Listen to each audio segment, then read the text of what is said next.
Okay, so welcome back to another podcast. My name is Tayla X. I am a birth sister, which is also known as a doula. And doulas are here to help women from every part of their lives, from fertility to postpartum. So there's my little intro. I'm trying to get better at giving y'all an intro who I am. I Am Not My Womb podcast is a podcast that is for women, and it's basically just to help inform us on certain things going on, not just in my life, but in the world and in their own bodies. Because one of the things that I struggle with the most was not having any information on my body. So that is my little spiel. So hopefully I can get some more people up in here today. We shall see. I have been moving away from Instagram, doing all of my lives on here now. So for me, it's just more like, I don't know how to explain it, but basically Instagram been getting on my nerves. Like they don't like the information that I share. So whatever. But if you are here tonight, say hey to me and I'll say hey back. Y'all already know. I'm about to start off with just like talking a little bit about my week. The last podcast was on Saturday, which was right after my class, and I think I was a little bit annoyed. I'm not gonna lie. I'm pretty sure I was a little bit annoyed with my class that day. And two people mentioned this to me. Dr. Akili and Sister Victoria mentioned something to me that's a really good idea. So be on the lookout for that. I'm not exactly sure when I'm going to fit it into the schedule, but they kind of just talked to me about sharing some of the stuff I've been going through in my student midwifery classes. Just basically like on my journey to becoming a Black midwife in America type thing. And y'all know I have very, very strong opinions about a lot of things. So this past weekend, my class was a little bit difficult for me. And that was Saturday night, y'all see me. Sunday was annoying too. And then that's the other thing. Hey, Sasha girl. Hey. I am a very open person. So I feel like if I'm annoyed, you're going to see it right here on my face. And in class, sometimes I'm off of camera. Sunday, I turn my camera off. And that's why I was like, okay, I want to share like the journey to becoming a Black midwife in America because I feel like it's very, very significant. And at the same time, I also don't want to like, I don't know, trash people. Is that what I'm trying to say? But also I have to be honest. So that's one thing too. So hey y'all, who's in here tonight? I know Sasha's here. Hey girl. Anybody else want to put something in the chat? Say hey to me. I'm really just getting started into how my week was. So Sunday was rough. It was, I don't know. It's just I would just say this.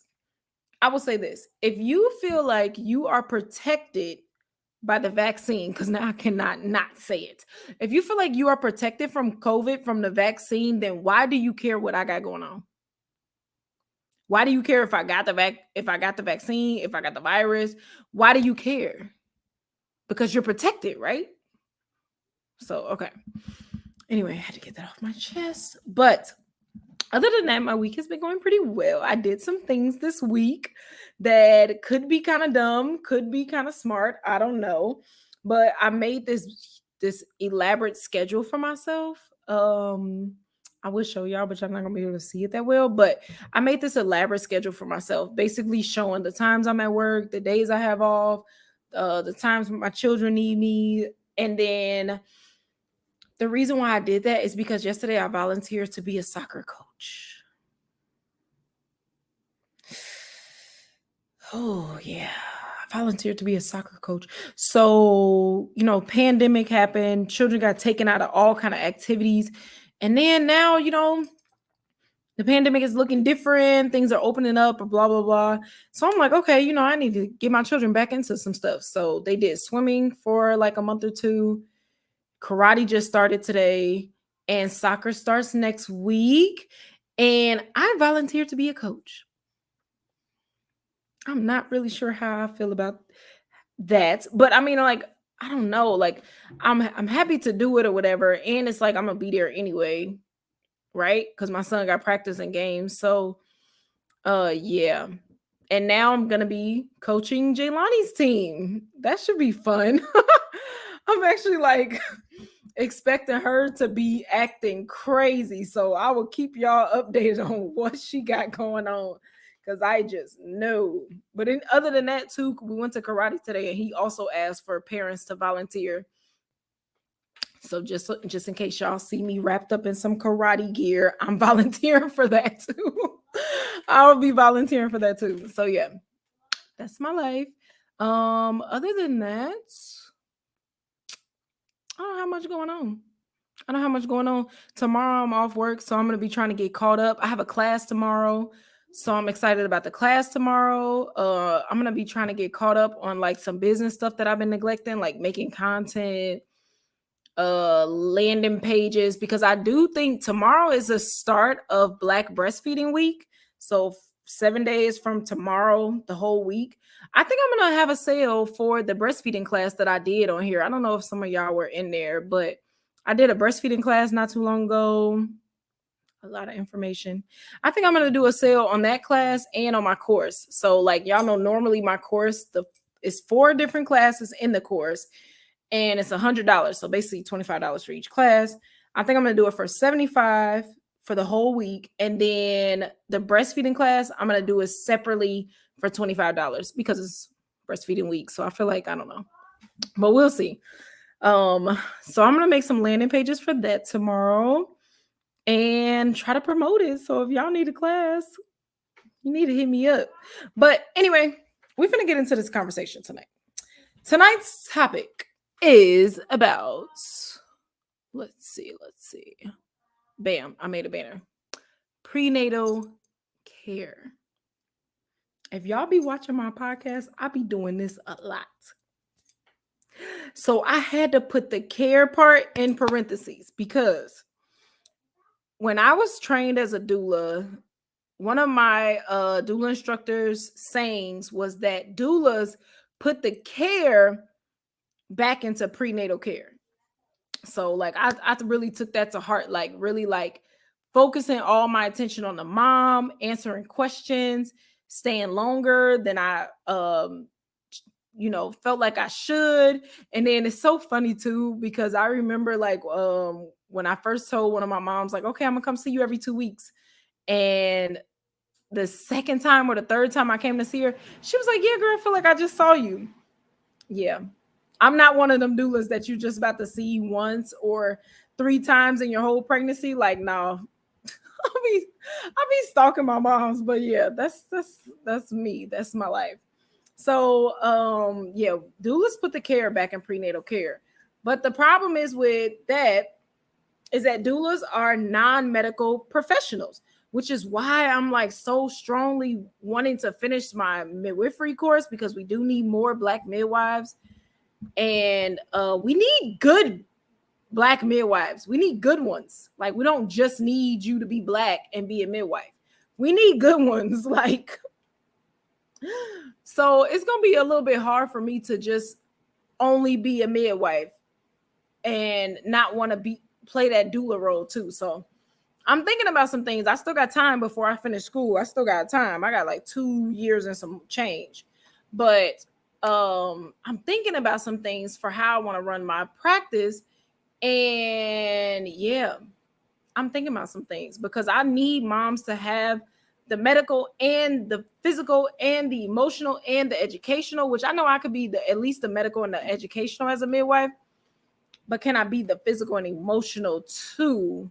Like, I don't know. I just want to be everything. So anywho, some of my rants. Okay, so a lot of people ask, just to start off, y'all know I got my bullet points, but a lot of people ask, like, when should I start getting care? A couple things you want to think about when it comes to that. I always feel like you should have your ducks in a row first. Like, prenatal care is not something you have to rush into as soon as you find out you're pregnant. You got to rush into the doctor. I don't think like that. I think that it's smart to have your ducks in a row first. Like, have something in mind of how you want your birth to go, because that can really save you a lot of time. a lot of time and a lot of pain and a lot of unnecessary interventions. So we always talk about interviewing our providers. I'm not going to get too deep into that right now. Like it's literally in one of these videos on my YouTube somewhere. And matter of fact, the title is why your birth plan doesn't matter. Because like, I don't want you to just write out a birth plan and then go and hand it out to the hospital, to the doctor, to whoever, staff. They're not going to read it. They're not going to read it. And then if they do read it, hospital policy is going to trump it at the end of the day. So I think it's smart to have your ducks in a line first. Like, what is it that you're looking for in a provider? What is it that you're looking to get out of your birth experience? What is it that you're looking to get out of your pregnancy experience?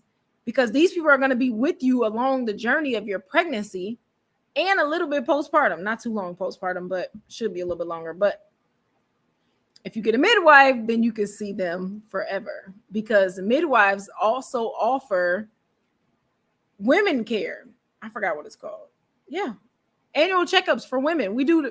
They do the same thing. The testings, the pap smears, all of that. So if you were to get a midwife, and that's really the problem with like talking about all these different testing that we're going to talk about.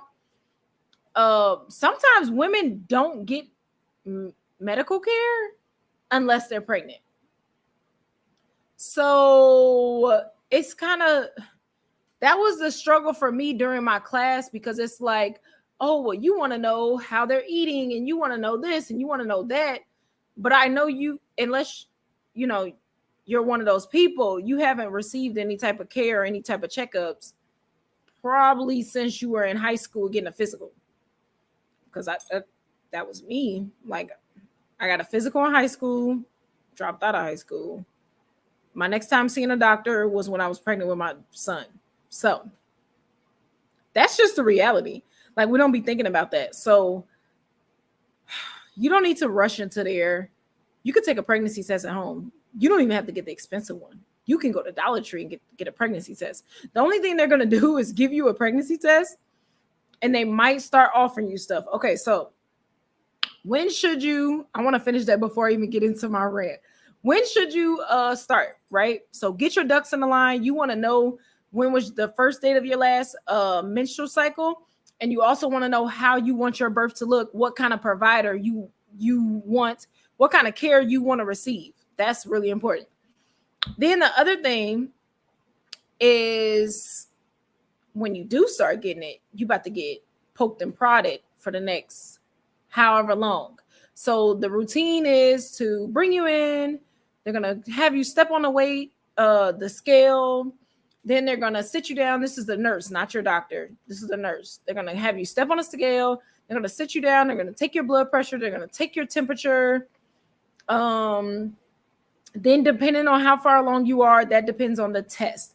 Now, the problem with the test is that the testing is not determined based off your health. It's determined based off your insurance, which is crazy. So if your insurance will pay for it, we're going to give you all the tests. We're going to give you everything. We're going to give you everything. Sometimes they ask, do you want it? Sometimes they just tell you, hey, your next appointment, you're getting this. If your insurance cover, you might get everything. Now, if your insurance doesn't cover everything, if they only cover what's needed and what's necessary, then you'll see a lot less tests. Like, I noticed that women be getting so many ultrasounds. And I'm like, dang, you got that many? Well, yeah, they had it available at the office, and your insurance is going to pay for it. Like, the offices that I got my prenatal care from, they didn't have ultrasounds in office. Or I'm sure they would have given me ultrasounds as many times as they wanted to.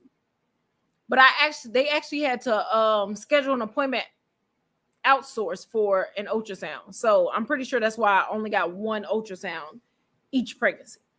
They're going to give you what your insurance is going to pay for. So that is where the whole bias things comes in. People talk a lot about bias in the healthcare or whatever. Yeah, there's bias. There is. I'm not denying that. I know that that's the case. But then at the same time, at the same time, okay, I'm like, am I jumping ahead? Okay, so I'm just gonna skip ahead one of my points, but I don't think it matters the order. The bias to me, it exists, right? But then also what exists to me is who's calling? Bear. Who was calling? No, you didn't hear that phone ringing? It wasn't coming from up here. Never mind. Just forget it. I know I'm not hearing stuff. I really did hear a phone ringing, and I know it's not me. Oh, it might have been Jelani's tablet. Never mind. Anyway, you could just leave it alone, sir, because you ain't Jelani. Yeah. He's talking about as one of her friends. Anyway, what was I saying? Oh, what is also real to me is the state of the health Americans are in. When I say Americans, I mean literally the American diet is trash. It's so trash that why do we walk around thinking that ain't nothing wrong with me? I just eat McDonald's a lot. Like, ain't nothing wrong with me. I just haven't had vegetables in months. Y'all remember I told y'all about like when I was a teenager and I was kind of on my own bouncing around and stuff. I don't remember eating vegetables at all. Like, I ate chicken wings, I ate White Castle cheeseburgers. I had a typical American diet. If you go to McDonald's, what is the vegetable there? Salads? To me, that don't even count. But that's what I want people to think of, because I could sit here and say, oh, I'm against every single test. But then on the other end, I deal with a lot of women that don't take care of their health as seriously as I do. Like, I'm so serious about what is going in here that people think I'm crazy. So I cannot expect that same outcome from everybody. Like, there's been times I've been unhealthy as hell. And like, yeah, you need to test me for some stuff because I haven't been taking care of myself. But then I have on the other hand, women that are like, I'm not even going to get an ultrasound because for what? But then they be heavy on the what am I putting into my body? How much is my baby getting as far as nutrients, vitamins, and minerals? Like, you're not going to get that from a drive-thru. You're not going to get that from a drive-thru. So the American diet is dangerous. That's basically my point. It's so dangerous that if that's what you're following, you might want to get some tests. We cannot just take tests out of the picture right now. Like, if I can get more women to care about how they eat, and the only diet that I ever will follow, the only diet that I ever do follow is book 1 and book 2, How to Eat to Live. That's it. I'm not doing no more trendy diets, no more Dr. Sebi's list, no more none of that. I'm staying in those 2 books for the rest of my life. That's it. Like, if I can get more women to really like read the book, care about where they grocery shop at, because a lot of times one thing that bothers me is that we'll be so quick to be like, oh, well, there's not access to good food. Like, look, I know that's true. But are we just going to submit to it then? Are we not going to make access? Like, my whole thing is like, okay, I really need to know who doesn't have access to good food. Show me where you live. Show me like what's the radius, because I know you probably just gonna tell me, oh, it's 20-25 minutes from my house. It's 20-25 minutes for me too, but I'm still not about to submit to the drive-thrus that's close to me. It's a Harold's Chicken just opened up down the street. Walmart is the closest grocery store to me. I'm not finna shop there. I don't even get my household products from them no more. For real, for real. I don't even go in Walmart. I don't like them. But yeah. The American diet is so dangerous that it's like we can't throw all these tests out the window. Not for everybody, we can't. So, yes, there's bias, but yes, there's unhealthy people who need some damn bias. That's what I'll say. Anywho, so then you have, as far as the testing, what is important to the doctor versus what's important to me. Or I should say, what's important to you versus what's important to me. And that kind of goes back into like the whole American diet type thing. Like there might be some things that's really important to you, like not to keep talking about the cervical checks. That's not technically a test, but a lot of women want to know how far dilated they are. And I don't think that's important. So you're not going to get that. You're not going to get that from me. But then the doctors make it what's important to them. So now when you step into their arena, it's what's important to them. And that comes from the bias, the American diet, your insurance, all of these things are playing a role. And then you're left thinking, I should have this. And then it's like, it's so routine. It's so routine that majority of people are receiving this type of care. So majority of people think that type of care is normal and accurate and safe and blah, blah, blah. And that just don't be the case. That is just not, it's just not the case. So a couple of the tests that I wanted to mention, the glucose test is one that you're supposed to get. Literally just took a test on this. Supposed to get in between 24 and 28 weeks. Yes, 24 and 28 weeks. I haven't got my test results back, but I'm pretty sure I did pretty good on that test. So the glucose test basically tests how your body is reacting to sugar. So sugar is not just like, oh, eating a candy bar. Sugar is not just like, oh, having a sweet drink or something. Like carbs actually break down into sugar. So it could be potatoes, it could be bread, it could be pizza, like that. Your body's reacting to the sugar and those things too. So that's what the glucose test is for, to test if you have gestational diabetes.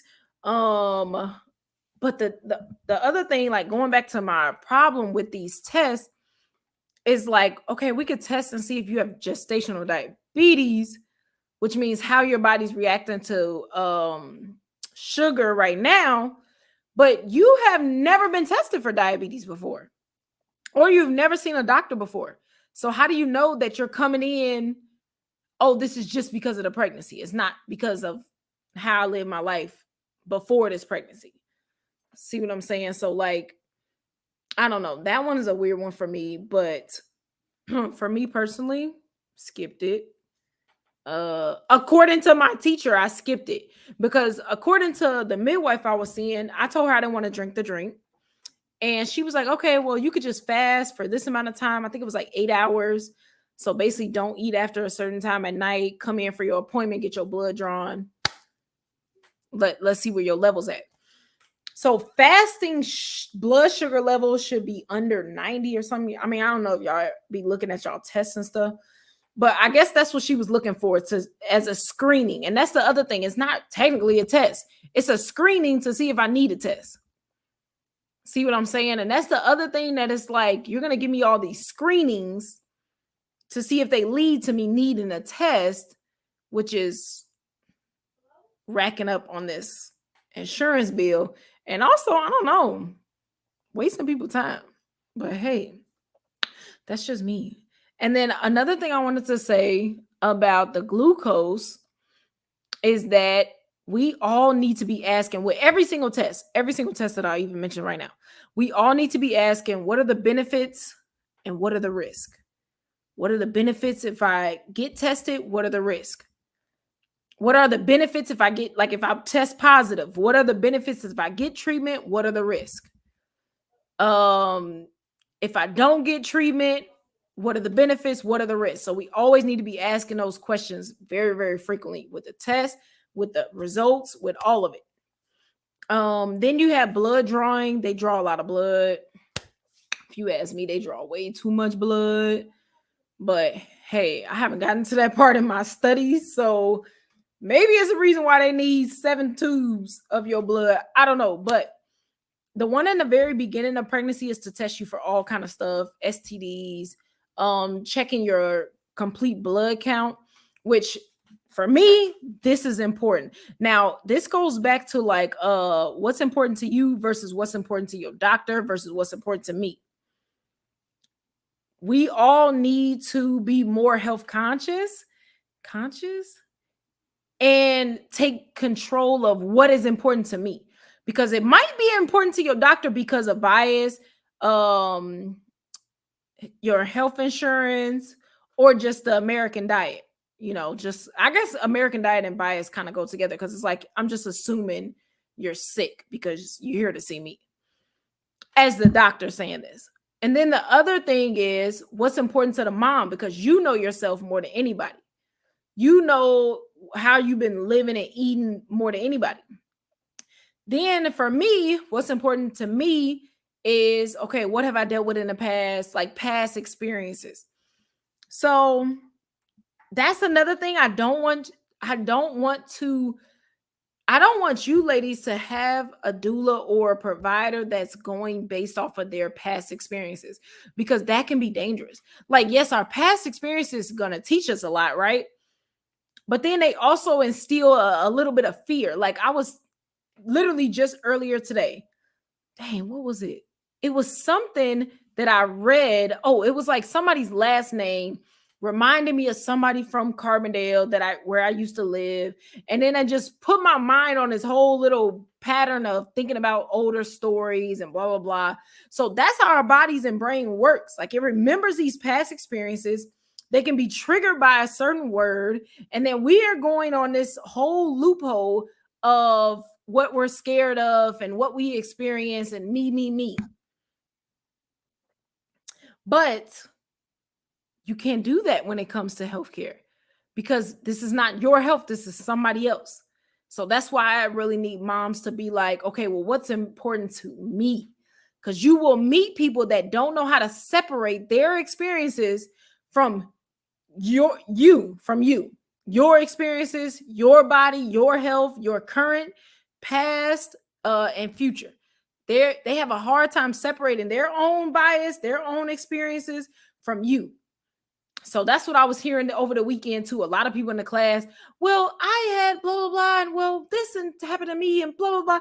Okay, you are one person in a planet of billions of people. You're very, very small. I know we be thinking our experiences are end all, do all, be all. I am the center of the world. No, you are one person on a planet of billions of people.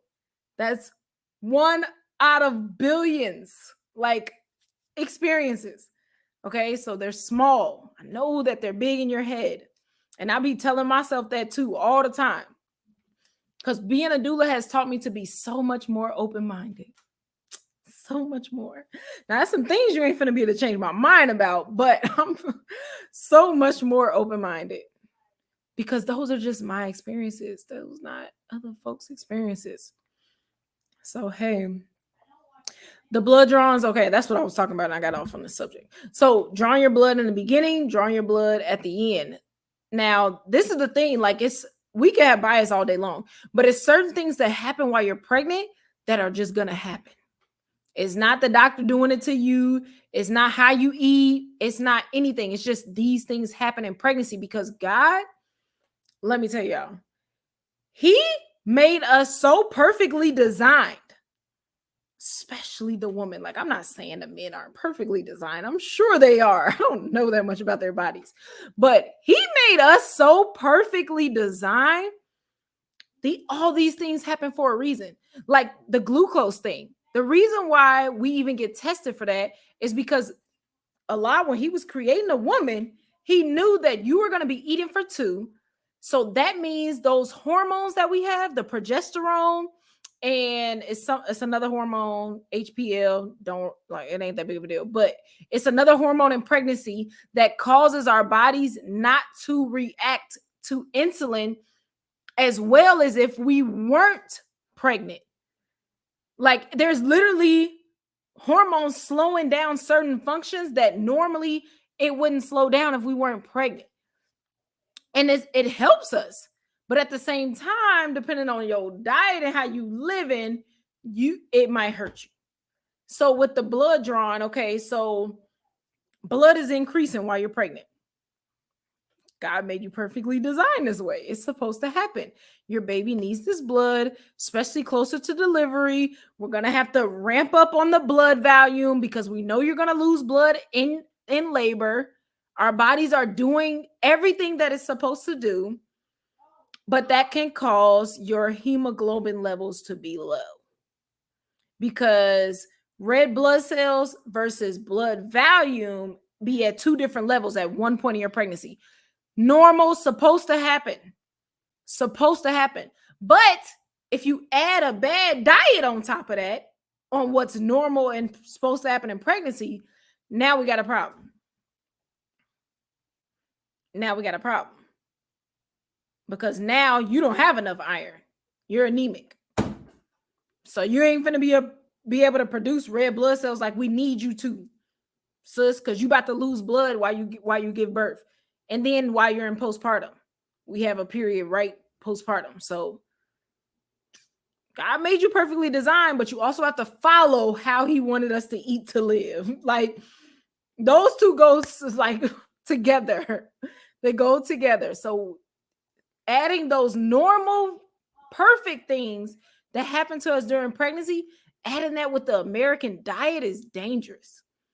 The American diet cannot sustain a pregnancy. It just can't. So that's one thing that's like, that thing dangerous. Okay, so what else I got on here? The urine testing. Okay, so this goes back to like what's important to me versus what's important to you. For me, me personally, like if I'm pregnant, I'm gonna be testing my urine. I'm not gonna wait till I get to the doctor's office for that because in the beginning you see them like once a month or something. I'm gonna be testing my own urine at home because the protein in our urine tells us if protein is able to get into your urine, that means that your kidneys are not like functioning properly. It's not supposed to be there. Your kidneys are not functioning properly. So this is honestly something good. I really want to talk more about preconception care because we can tackle so many of these different issues before we even conceive, and then we won't have to worry about no tests during pregnancy. But a lot of us don't practice preconception care. We don't even see healthcare providers until we are pregnant. So now we got a little bit of testing to worry about. But one thing I wanted to mention with the urine testing, right? So this is really important. But I noticed something when I thought about this podcast and me talking about it on here. I noticed something.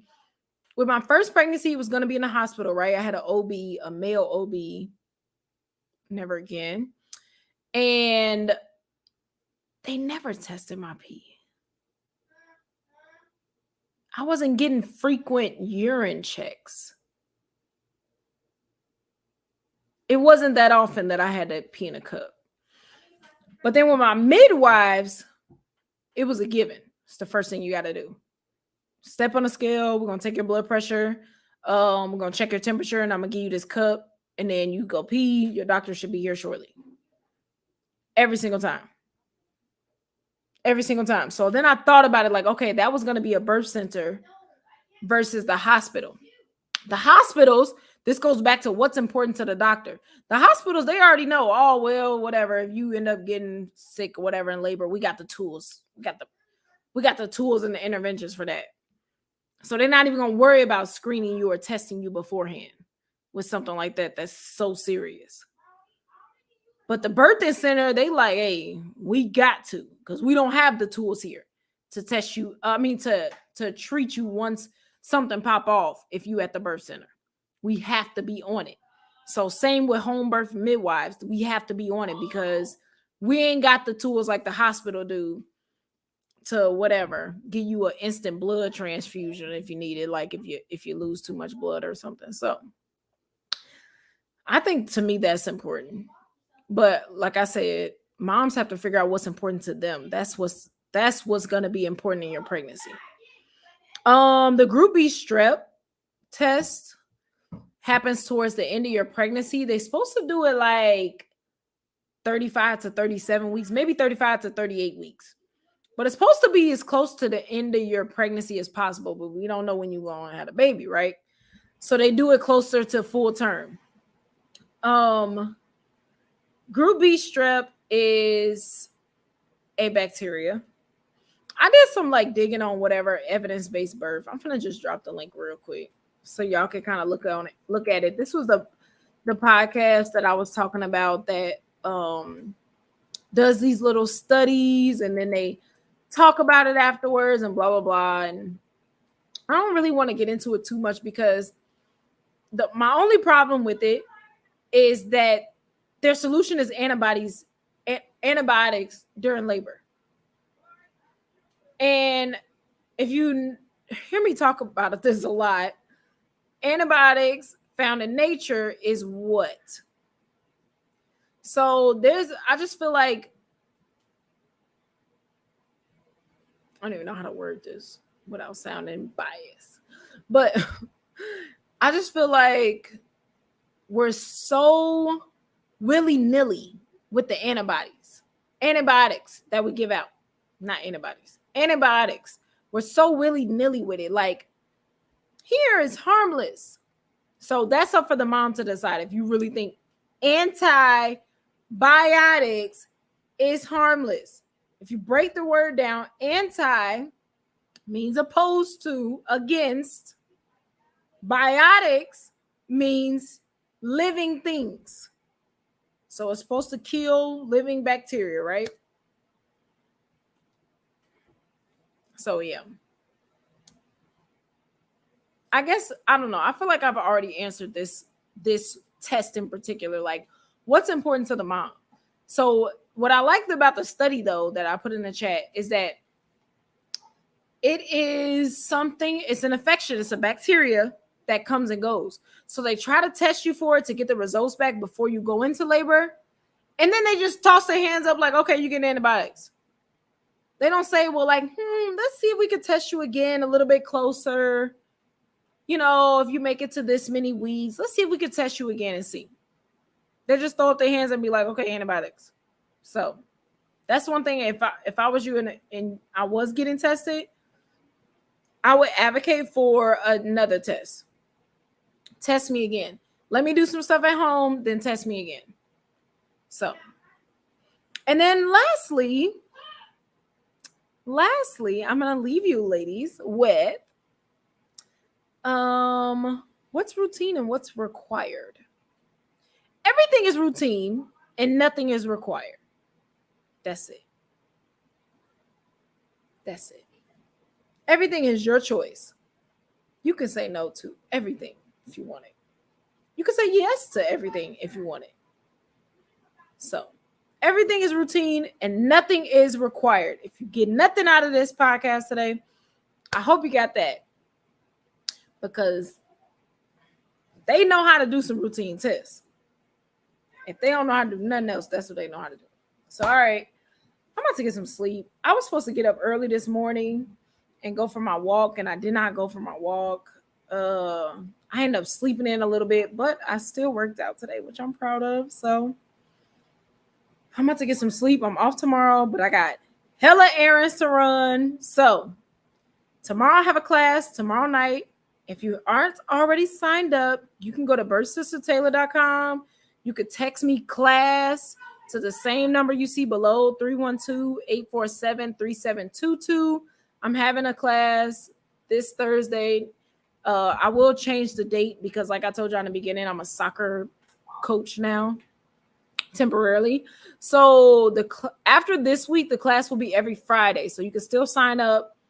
You can always text me class to 312-847-3722. And if you want to be notified about the podcast, then just text WOMB, WOMB, to the same number. And I'll send you little notifications when I'm about to go live. So yeah.